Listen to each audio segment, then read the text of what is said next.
Hey, what's up guys, it's me, the Gaming Pig, back with another video, and today I'm going to review Five Nights at Freddy's VR Help Wanted.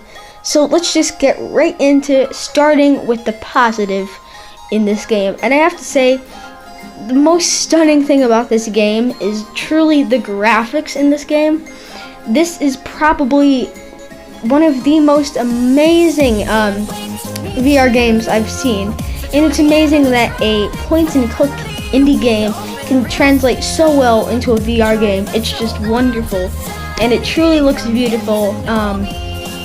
It's amazing, just awesome. I love this game so much, especially for how it looks.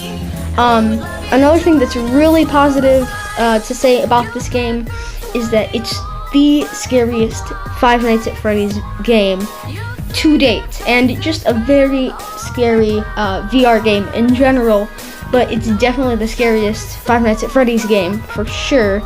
And to me this is a great thing because not all Five Nights at Freddy's games are scary anymore, but this one I don't think will ever lose its scariness really.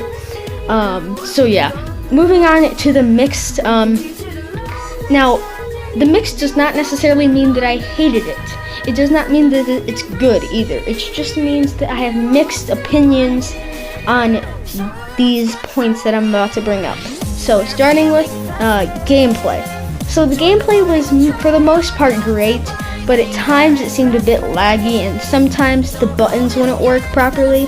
And also teleporting, especially in the night terrors, could be a bit tricky to control at times. So look out for that. Another thing that I'm mixed about is the story. Now, as we do not have the full story answered yet, I won't talk too much about this, but for me the story just seems a little outlandish that Fazbear Entertainment is making a VR game themselves to cover up for past mistakes.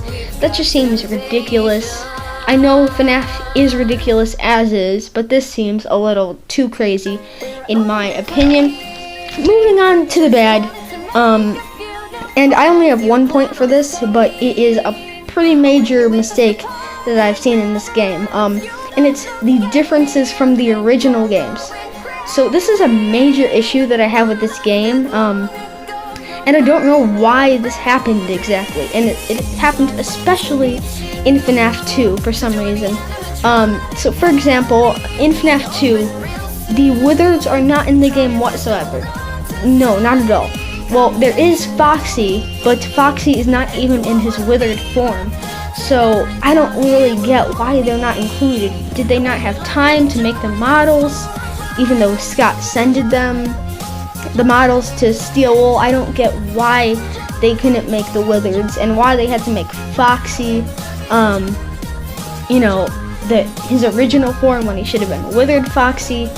It doesn't make sense, and there's a few other of these changes from the original games that just are not right with me, and I don't really like them because of this. But for the most part, it's pretty good. It's just with the original games that this issue really hits hard. So all in all, I think this is a great game, and I will give it a 4.5 out of 5 stars.